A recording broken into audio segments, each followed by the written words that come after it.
Vendredi de la famille. Vous écoutez Vendredi de la famille, une émission remplie de bénédictions pour toutes les familles, que ce soit famille monoparentale, famille biparentale, famille interculturelle, famille recomposée. La famille est l'institution de Dieu lui-même. Fondez et maintenez votre famille sur la parole de Dieu. Vendredi de la famille, tous les vendredis de 5h à 6h sur CPAM 1410 AM. Soyez bénis, peuple de Dieu. Soyez bénis, peuple de Dieu. Vendredi de la famille. Bomba, guy!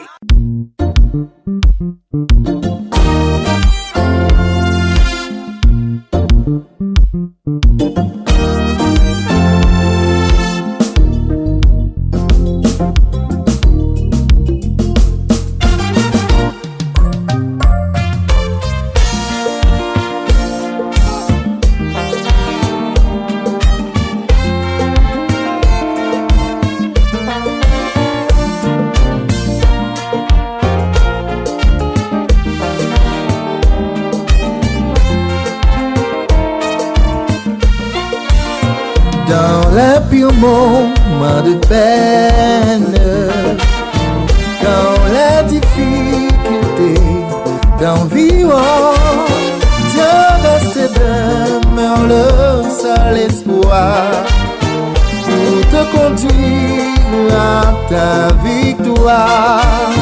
À Dieu le reconnaissance, à Dieu le Père car il est bon et tout.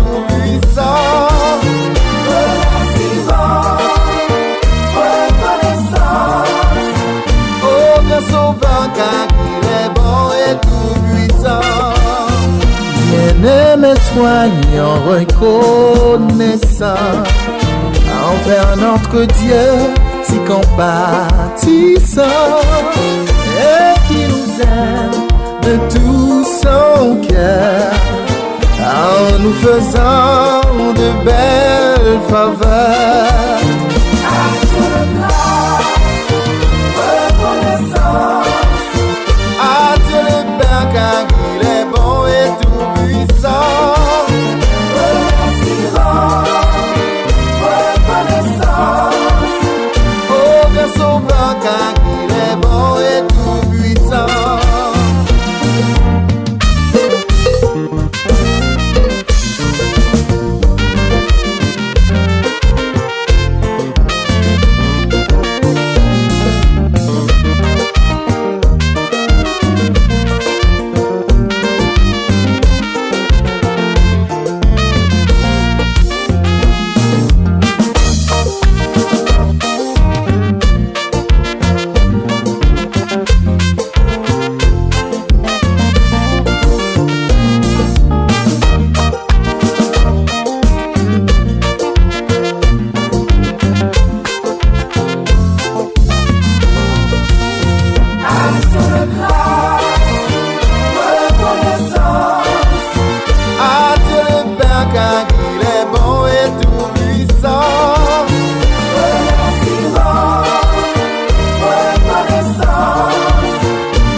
Quand tu pries, entre dans ta chambre, ferme ta porte et prie ton Père qui est là dans le lieu secret. Et ton Père qui voit dans le secret te le rendra. En priant, ne multipliez pas de vaines paroles comme les païens, qui imaginent qu'à force de paroles ils seront exaucés. Ne leur ressemblez pas, car votre Père sait de quoi vous avez besoin avant que vous le lui demandiez. Voici donc comment vous devez prier. Notre Père qui est aux cieux, que ton nom soit sanctifié, que ton règne vienne, Que ta volonté soit faite sur la terre comme au ciel. Donne-nous aujourd'hui notre pain quotidien. Pardonne-nous nos offenses comme nous aussi nous pardonnons à ceux qui nous ont offensés. Ne nous induis pas en tentation, mais délivre-nous du mal. Car c'est à toi qu'appartiennent dans tous les siècles le règne, la puissance et la gloire. Amen. Parole du Seigneur tirée de Matthieu 6, versets 6 à 13. Le temps est à la prière.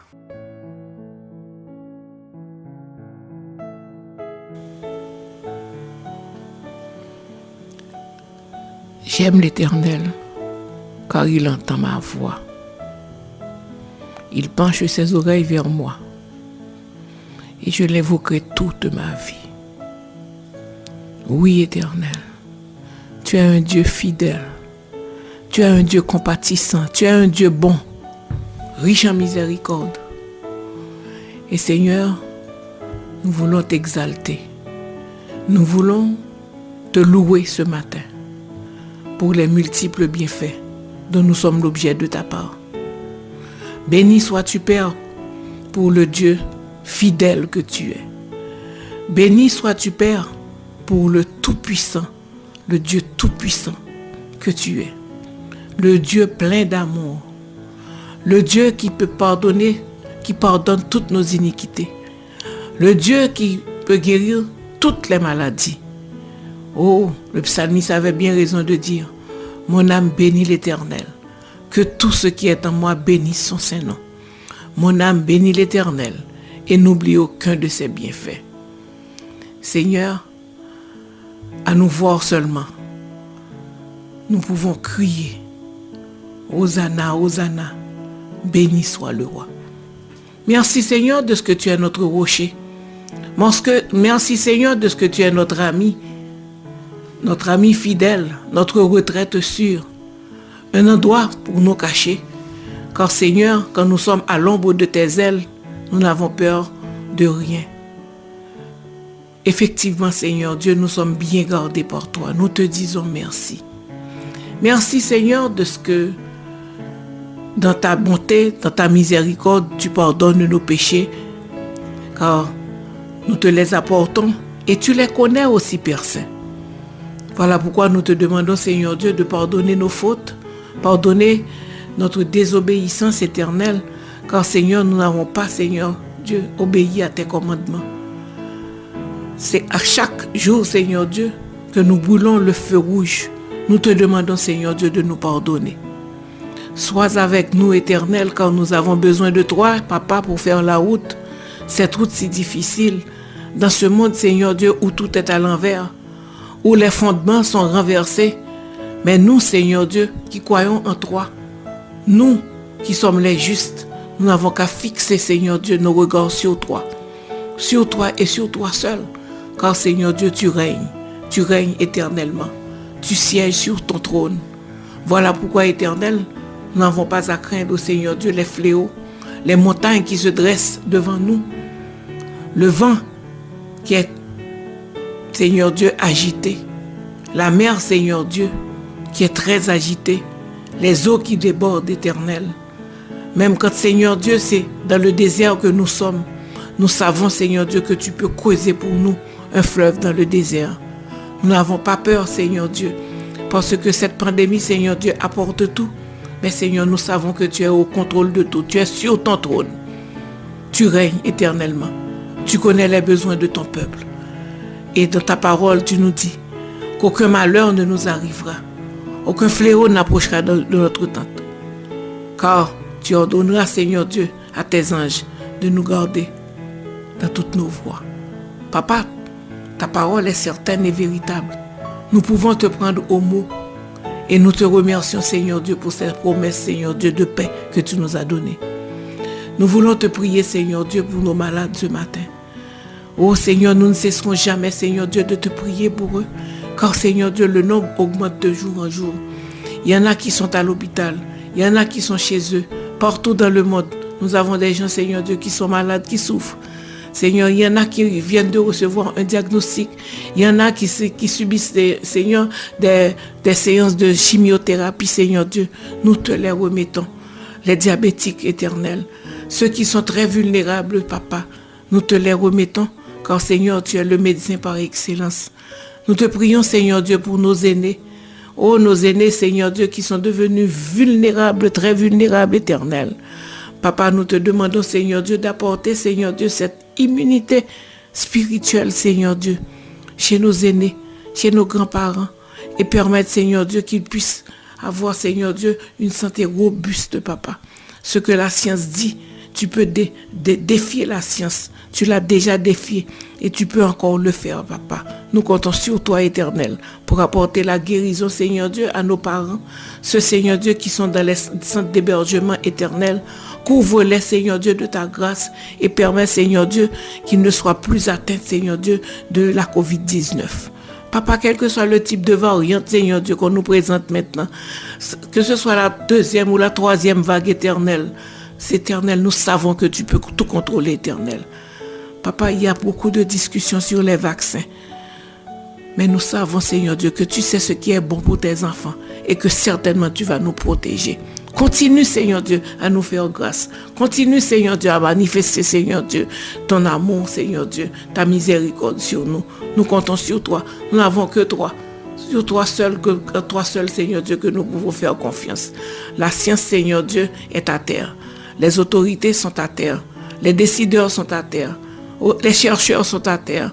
Tout le monde est à terre, Seigneur Dieu. Mais seul toi, Seigneur Dieu, tu sièges dans les lieux élevés et tu as le contrôle éternel de tout. Seigneur, réponds à nos prières. Exauce-nous, Seigneur Dieu, du haut des cieux. Apporte, Seigneur Dieu, la guérison.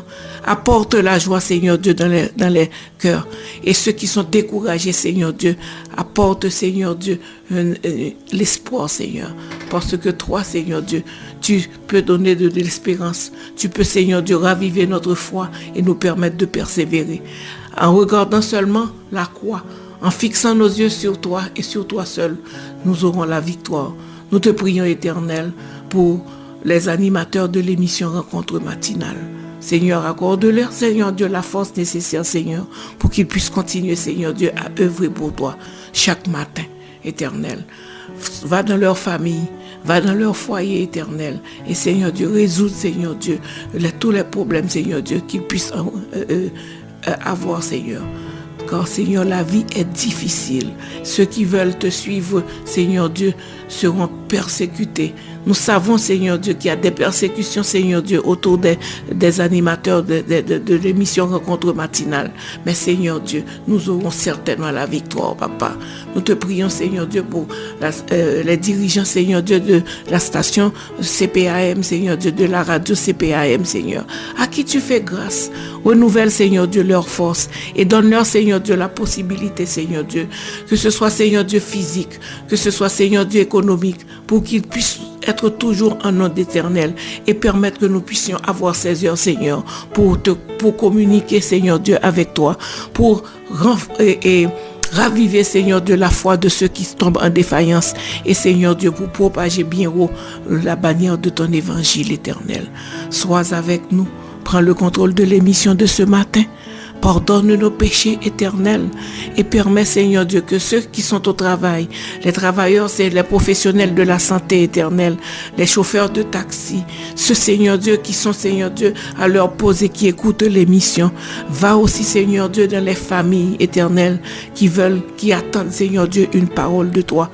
Sois aussi, Seigneur Dieu, avec les dirigeants de ce pays et pense, Seigneur Dieu, à notre pays, Haïti, qui est, Seigneur Dieu, dans la situation, Seigneur Dieu, est en dégradé.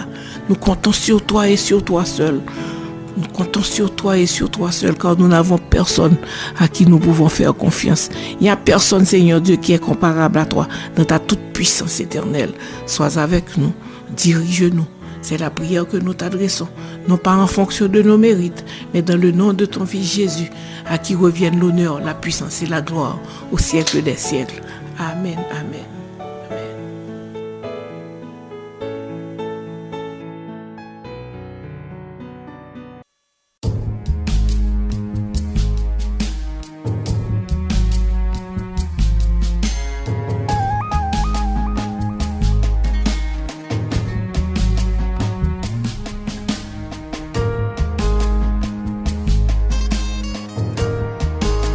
Bagalot tan kou bon Dieu.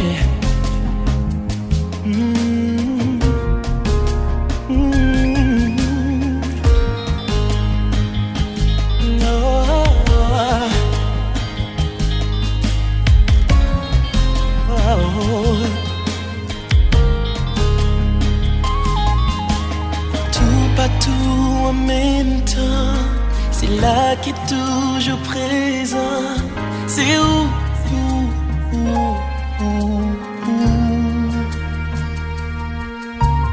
Grand Dieu tout puissant, monde qui était là avant. C'est où?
Moun qui ka changé moun, c'est où?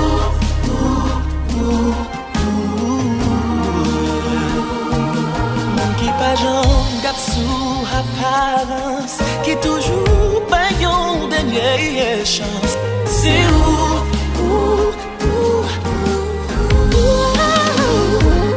Jouk mwen men tout, jouk mwen men tout, relem sans mi.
Louange-toi pitié pour Jésus.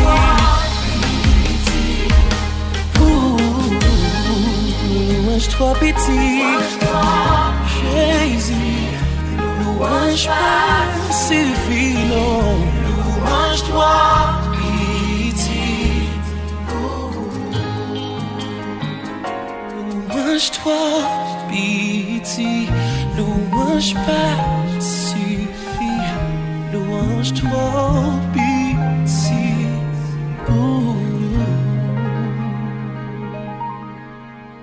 Psaume 112. Louez l'Éternel. Heureux l'homme qui craint l'Éternel, qui trouve un grand plaisir à ses commandements. Sa postérité sera puissante sur la terre, la génération des hommes droits sera bénie. Il a dans sa maison bien-être et richesse, et sa justice subsiste à jamais. La lumière se lève dans les ténèbres pour les hommes droits, pour celui qui est miséricordieux, compatissant et juste. Heureux l'homme qui exerce la miséricorde et qui prête qui règle ses actions d'après la justice, car il ne chancelle jamais. La mémoire du juste dure toujours. Il ne craint point les mauvaises nouvelles. Son cœur est ferme, confiant en l'Éternel. Son cœur est affermi. Il n'a point de crainte, jusqu'à ce qu'il mette son plaisir à regarder ses adversaires. Il fait des largesses, il donne aux indigents. Sa justice subsiste à jamais. Sa tête s'élève avec gloire. Les méchants le voient et s'irritent. Ils grincent les dents et se consument. Les désirs des méchants périssent. Amen.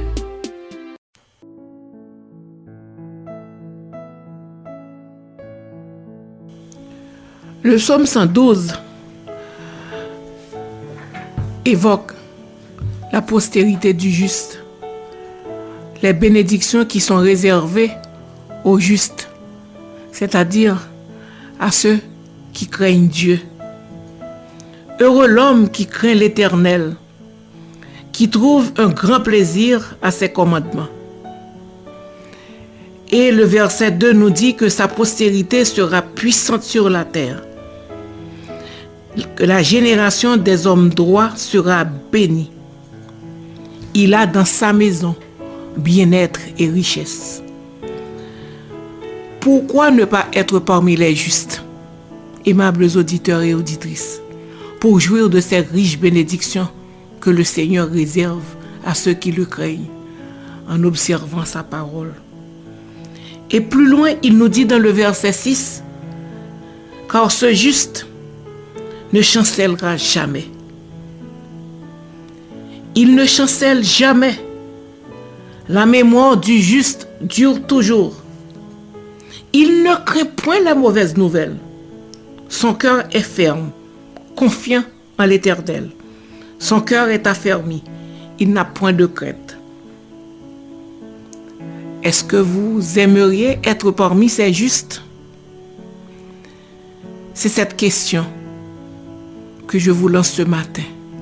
Il y a de riches bénédictions pour ceux qui observent les commandements de l'Éternel. Et dans sa parole, vous allez tout trouver pour mener une vie heureuse. Cette parole qui est une lumière qui peut vous éclairer sur le sentier. Acceptez cette parole qui est Dieu lui-même. Et certainement, vous pourrez vous réjouir, des riches bénédictions que le Seigneur réserve à ceux qui observent sa parole. Si vous n'êtes pas parmi les justes, je vous encourage, je vous invite à faire partie de ce lot, car il y a de riches bénédictions pour ceux qui ont le Saint-Esprit dans leur vie. Venez, le Seigneur vous appelle. Il vous tend la main. Jésus est toujours disposé pour vous recevoir, pour vous donner le salut, pour vous donner cette sécurité éternelle, pour que vous puissiez jouir des riches bénédictions qui sont dans sa parole en l'observant. Soyez bénis, aimables auditeurs et auditrices. Et à ceux qui ne le connaissent pas, je vous invite à laisser rentrer le roi de gloire dans votre cœur, dans votre maison, car vous êtes le temple du Seigneur. Vous serez le temple du Seigneur. Il sera toujours avec vous, partout où vous passez. Laissez rentrer le roi de gloire dans votre vie. Amen. Amen.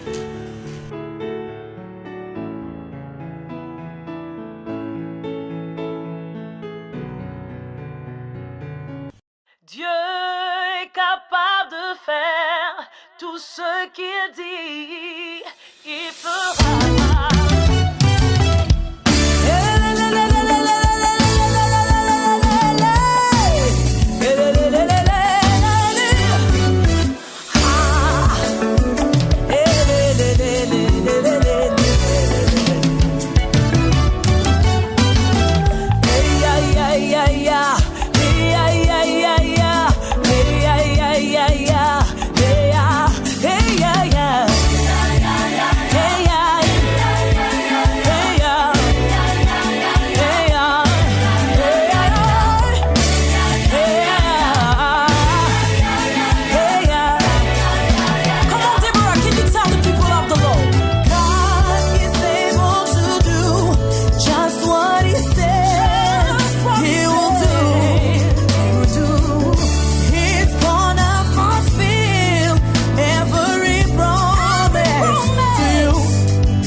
Aimables auditeurs et auditrices de l'émission, je vous salue encore une fois dans le précieux nom de notre Seigneur et Sauveur Jésus-Christ. Ce matin, je me propose de vous entretenir sur certaines attitudes ou tendances qui peuvent détruire la vie du couple, tout en essayant de vous outiller à l'aide de la parole de Dieu pour gérer les conflits dans le couple. Que je vous rappelle que le mariage, qui est une institution divine, se définit comme l'union d'un homme et d'une femme qui s'engagent dans une vie commune définitive, l'un envers l'autre. La Bible nous rappelle comment se construise le mariage, et ceci selon Genèse 2, verset 24. L'homme quittera son père et sa mère et s'attachera à sa femme. L'homme quittera son père et sa mère et s'attachera à sa femme. Cela implique qu'il doit quitter l'autorité parentale pour construire sa propre famille, qu'il doit choisir ses propres valeurs, son mode de vie et faire des choix en accord avec l'autre. Il doit aussi quitter sa vie de célibataire et ses habitudes de vie en autonomie. Il doit aussi quitter sa vie de célibataire et ses habitudes de vie en autonomie parce qu'il est devenu interdépendant. Il n'est plus dépendant. Il est devenu interdépendant. Donc le conjoint ou la conjointe passe avant tout mes copains et mes copines. Ça doit être comme ça. Parce que l'homme quittera son père et sa mère et s'attachera à sa femme. Donc il quitte sa vie de célibataire et ses habitudes de vie en autonomie parce qu'il est devenu interdépendant. S'attacher à sa femme, ça veut dire, donc l'homme quittera son père et sa mère et ensuite s'attachera à sa femme. Le verbe s'attacher veut dire s'appliquer, tenir ferme, rester uni. Et que je vous dise que l'attachement est un processus qui se construit tout le long de la vie et demande des soins constants. Donc, il doit être soigné. Chaque temps dans la vie du couple a ses conséquences, ses problèmes et ses ajustements. Donc, il y aura des difficultés qui vont venir et qui peuvent nuire à la consolidation du couple. Mis à part les causes générales du conflit que nous avons citées plus haut, il y a aussi chez nous des attitudes, des caractères qui peuvent être des sources de conflit. Il y a des attitudes et des caractères qui peuvent être des sources de conflit dans la vie à deux. Donc, certaines attitudes conflictuelles sont à surveiller. Citons tout d'abord l'égoïsme. L'égoïsme, c'est quoi en fait? C'est le désir de se réaliser eux-mêmes, leur ambition, au lieu de chercher à harmoniser leurs désirs avec leur conjoint. L'égoïsme, c'est le désir de se réaliser eux-mêmes leur ambition, au lieu de chercher à harmoniser leurs désirs avec leur conjoint. Il faut se rappeler que le mariage est un engagement pris entre deux personnes, hommes et femmes, pour vivre ensemble dans la communion. Donc, si vous avez des ambitions à réaliser, il faut que ces ambitions puissent être réalisées en fonction, tenir compte de l'autre, du partenaire aussi. Le mariage est un engagement pris entre deux personnes pour vivre ensemble dans la communion. On n'est plus indépendant. Et comment gérer une telle attitude conflictuelle? Dans Galates 5, les versets 13 et 16, il est écrit: « Rendez-vous par amour serviteurs les uns des autres. » Rendez-vous par amour serviteurs les uns des autres. Donc il n'y a pas de place pour l'égoïsme là. Marchez selon l'esprit et vous n'accomplirez pas les désirs de la chair. L'égoïsme, un fruit de la chair. Ce sont les désirs de la chair. Ce désir qui veut qu'on réalise ses ambitions tout seul en oubliant les désirs du conjoint. Donc, on vous suggère de renoncer à vous-même. Sacrifiez-vous pour vos femmes, pour vos maris et pour vos enfants. C'est une responsabilité que Dieu vous a donnée. Parce que le mariage, c'est un engagement pris entre deux personnes pour vivre ensemble dans la communion. Vous ne pouvez pas voir votre tête seulement. Il faut penser pour le bien de toute la famille. Une telle attitude peut générer beaucoup de conflits dans le couple. Donc, rendez-vous par amour serviteurs les uns des autres. Renoncez à vous-même. Sacrifiez-vous pour vos femmes, pour vos maris, pour vos enfants. Comme deuxième attitude conflictuelle après l'égoïsme, on peut citer la méfiance. La méfiance, c'est quoi? C'est un manque de confiance. Youn paie l'autre. Nous vivons ensemble, mais youn paie l'autre. Aucune confiance mutuelle. Et dès qu'il y a manque de confiance, il se crée automatiquement une distance entre les deux conjoints. M'ba faire confiance, m'ba quitter le compte tout à fait.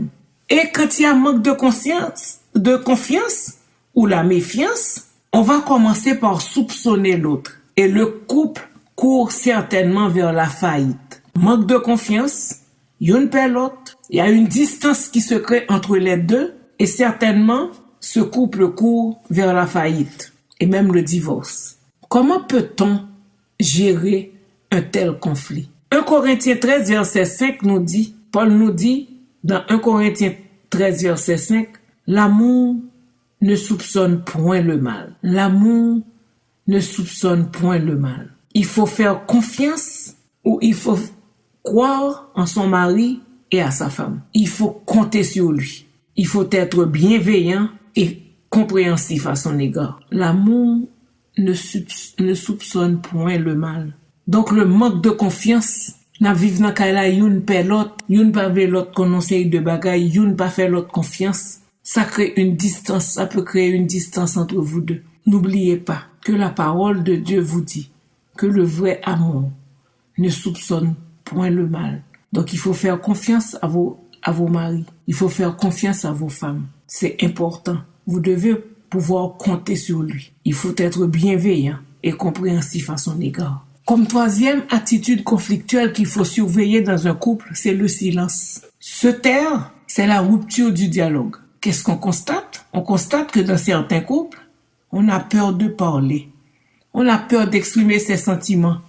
On a peur d'être incompris ou que le mari ou la femme ne puisse un jour se servir de ce que je vais dire contre moi. Nous peut chita ensemble pour ne parler. Nous préférons chita, nous pas dire rien, nous paix parce que nous peut exprimer sentiments nous pour ça nous dire par servir nous de critique. Et bien dans Éphésiens 5 verset 8, si vous marchez comme des enfants de lumière, certainement le silence n'aura pas sa place dans votre foyer. Car se dire les choses dans la vérité l'un à l'égard de l'autre, c'est marcher dans la lumière. Se dire les choses dans la vérité l'un à l'égard de l'autre, c'est marcher dans la lumière.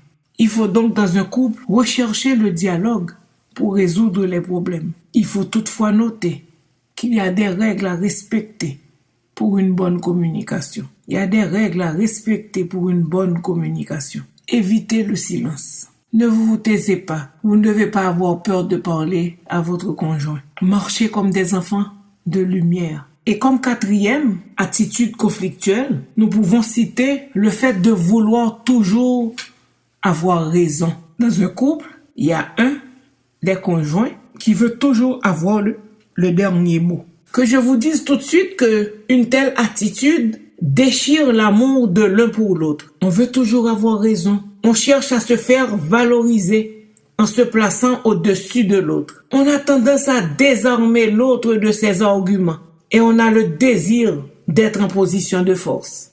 Savez-vous que celui qui veut toujours avoir raison n'est pas intéressé par la vérité? Donc le vouloir avoir toujours raison est une attitude très conflictuelle dans un foyer. Et dans Luc 16, verset 15, Jésus dit aux pharisiens, « Vous cherchez toujours à paraître juste devant les hommes, mais Dieu connaît vos cœurs, car ce qui est élevé parmi les hommes est une abomination devant Dieu. » On comprend tout de suite qu'une telle attitude, celle de vouloir toujours avoir raison, une telle attitude est une abomination devant Dieu. Mieux vaut construire dans le respect et l'amour. Il faut construire dans le respect et l'amour. Il faut respecter les idées de l'autre. Le fait de nous abaisser au lieu de nous élever nous rapprochera de notre conjoint et nous conduira vers un dialogue efficace. On a tendance, ou du moins il est préférable pour nous de nous abaisser au lieu de nous élever. Car en adoptant une telle attitude, on se rapproche de son conjoint beaucoup plus facilement. Et ceci nous conduit vers un dialogue efficace. Si la première attitude conflictuelle citée est l'égoïsme, la deuxième c'est la méfiance ou le manque de confiance, la troisième le silence. Quand on refuse de parler, on a peur de s'exprimer. La quatrième c'est le vouloir toujours avoir raison. On veut toujours avoir le dernier mot. Et je peux citer pour vous une cinquième attitude, l'intolérance. L'intolérance dans le couple, c'est dire un des partenaires est très intransigeant. C'est l'intransigeance à l'égard de quelqu'un, l'intolérance. Et c'est une grande partie de l'égoïsme, l'intransigeance. On ne supporte pas le conjoint comme il est. On cherche toujours à le changer, à lui imposer ses critères. N'oubliez pas que je vous avais dit dans les émissions précédentes que chaque personne est différente. Nous sommes différents. Et qu'est-ce qui arrive dans l'intolérance? La personne exerce une intransigeance à l'égard de l'autre. Il ne supporte pas le conjoint comme il est. Et on cherche toujours à changer son conjoint, à lui imposer ses critères. On manifeste peu de compréhension à l'égard des besoins et des désirs de son conjoint. Faut pas m'entendre des moun nan, c'est Paul là qui sort dit c'est lui-même qui pour faire. Faut pas essayer d'entendre des moun nan pour comprendre lui-même, mais tu imposes, tu veux lui imposer des critères, tu dois être comme ça, c'est de l'intolérance. Comment gérer l'intolérance dans un couple? Colossiens 13:7 nous dit que l'amour ou celui qui aime n'abandonne pas. Donc on doit l'accepter comme il est, parce que l'amour supporte tout avec patience. L'amour supporte tout avec patience. Il y a encore 5 autres attitudes conflictuelles. Mes chers auditeurs, je vais m'arrêter ici aujourd'hui. Et la semaine prochaine, on verra les 5 autres attitudes qui peuvent générer des conflits dans un couple ou la famille. Mais je vous invite cette semaine à réfléchir sur vous-même. Faites une auto-évaluation et posez-vous la question. Est-ce que par mon attitude, je ne contribue pas au déclin de ma famille? Faites une auto-évaluation de votre vie et posez-vous la question. Est-ce que par mon attitude, je ne contribue pas au déclin de ma famille? Est-ce que j'aime comporter maintenant? Attitude ne peut pas permettre que je chicane tout le temps.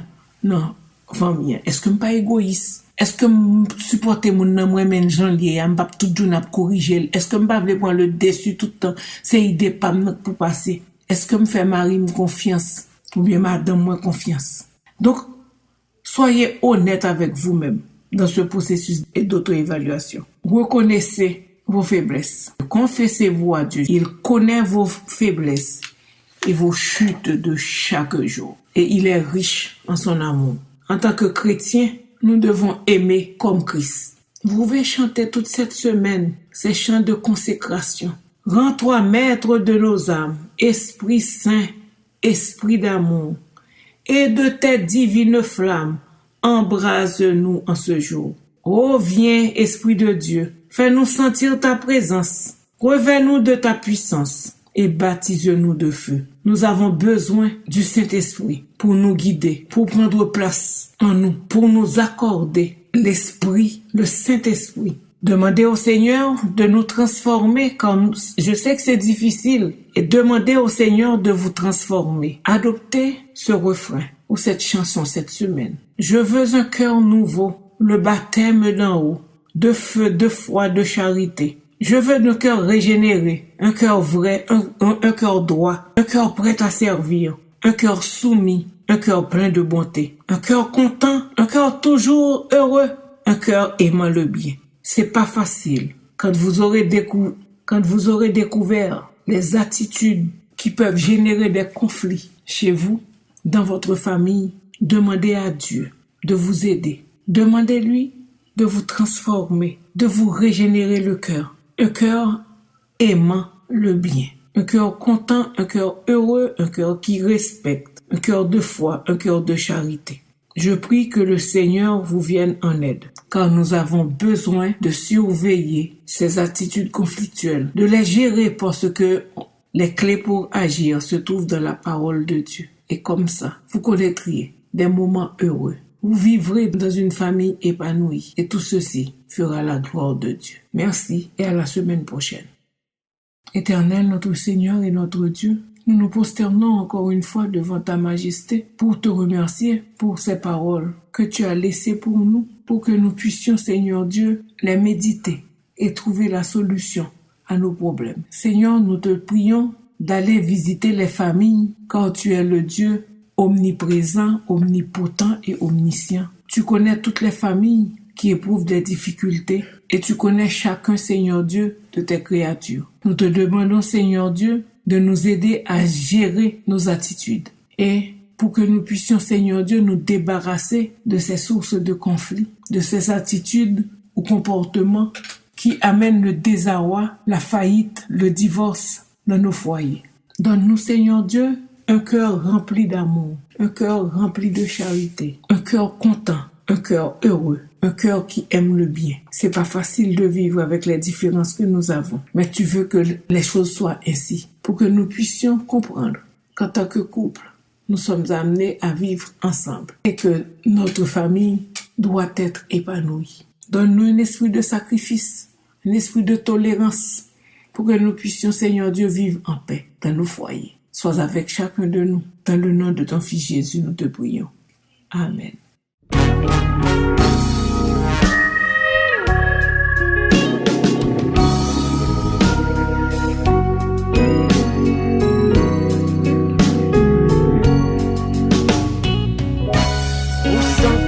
Vous triste et vous pensez, bon Dieu qui le oublié. Mais toute porte fermée, oui, tout espoir semble perdu pour vous. Ou un problème, et bien le c'est tout bon, ou bien les wap négué. Songez bon Dieu fidèle, et lui promet tout. Il va prendre soin de vous.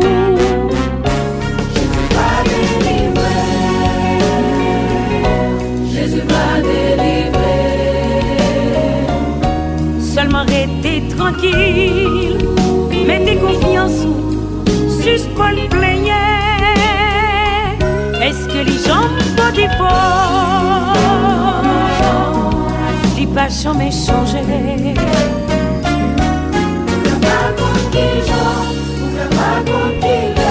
Mais il va délivrer. Bon Dieu connaît, ça va passer, il connaît, j'en vais souffrir.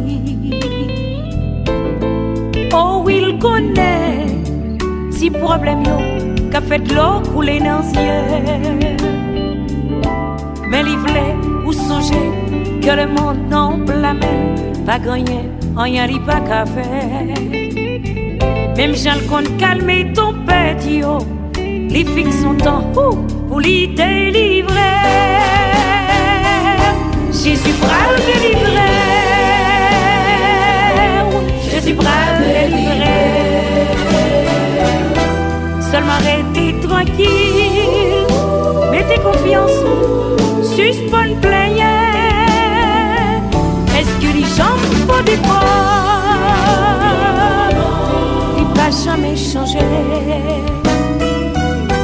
Pourquoi pas continuer, pourquoi pas continuer, mais il va le délivrer. Lissez mon Dieu, s'il n'a pas qu'on change, lissez mon Dieu. La combat tout, non pas quoi. Même Jacques Moïse, même Jacques Daniel, même Jacques Chirac, même Jacques Abednego. Jésus va délivrer.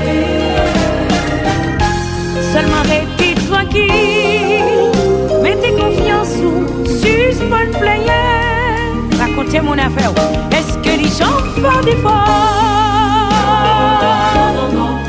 Il va jamais changer. Non, non, non. La délivrée. Pas besoin qu'on ait qui manœuvre que Jésus a fait. Qui route l'a passé pour le délivrer.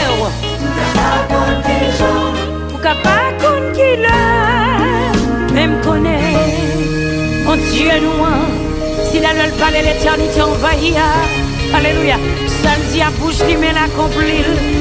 li pral délivrer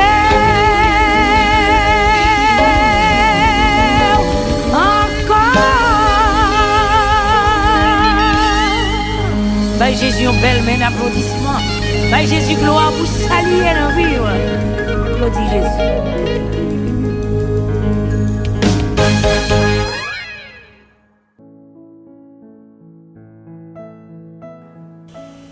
Aimables auditeurs et auditrices de l'émission Rencontre matinale avec notre rubrique Vendredi de la famille, j'espère que vous avez pu tirer profit de ces réflexions sur les attitudes conflictuelles dans le couple, dans la famille.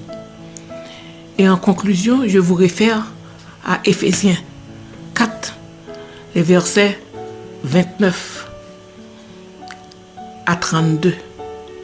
Qu'il ne sorte de votre bouche aucune parole mauvaise, mais s'il y a lieu, quelques bonnes paroles qui servent à l'édification et communiquent une grâce à ceux qui l'entendent. N'attristez pas le Saint-Esprit de Dieu, par lequel vous avez été scellés, pour le jour de la rédemption.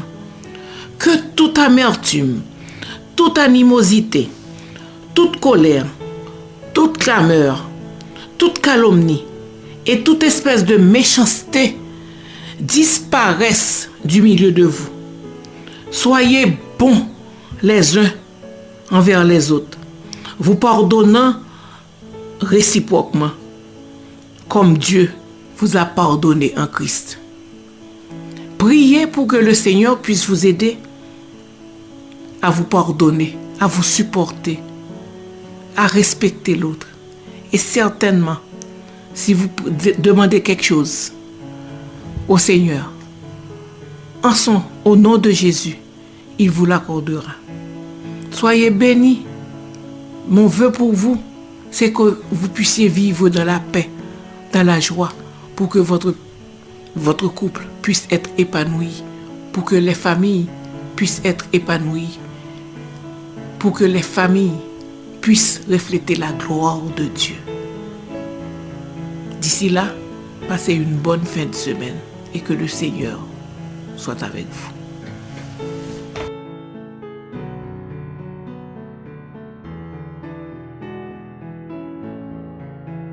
Assurez-vous, ne laissez pas les problèmes vous prendre au dépourvu. C'est pas les dominants géants ou par nous. Appelez Nathalie Michel au 813 0021 pour assurance vie, assurance hypothécaire, assurance maladie grave, assurance invalidité, régime épargne études, régime épargne retraite, compte d'épargne libre d'impôt. Un seul numéro, 813 0021. Nathalie Michel. Assurez-vous. Mesdames et messieurs, saviez-vous que 14% des personnes vivant avec le VIH au Canada ne le savent pas? Saviez-vous que l'infection au VIH peut prendre jusqu'à 10 ans avant de se manifester? Alors, jouez gagnant! Ne laissez pas le VIH marquer le but. Passez un test de dépistage, ayez un seul partenaire sexuel ou bien utilisez le condom. Pour vous aider, appelez GAPVI au 514-722-5655. 514-722-5655. GAPVI est situé au 3330 rue Jarry-Est, Montréal, Québec. GAPVI, groupe d'action pour la prévention de la transmission du VIH et l'éradication du sida. Vous avez un projet pour vous ou pour un membre de votre famille en matière d'immigration? Confiez-vous à des professionnels qualifiés, reconnus et autorisés. Pour vos besoins en matière d'immigration, un seul nom, une seule référence. Cabinet d'immigration Hercule. Pour le regroupement familial, réfugiés, travailleurs qualifiés, considération humanitaire, permis d'études, permis de travail, visa de visiteur, appel en cas de refus, défense et représentation devant la CSR. Cabinet Hercule. Pour une consultation ou un rendez-vous, présentez-vous au 90-92 boulevard Saint-Michel, Coin-le-Gendre ou appelez au 514-616-2024 ou au 725-2024. Vite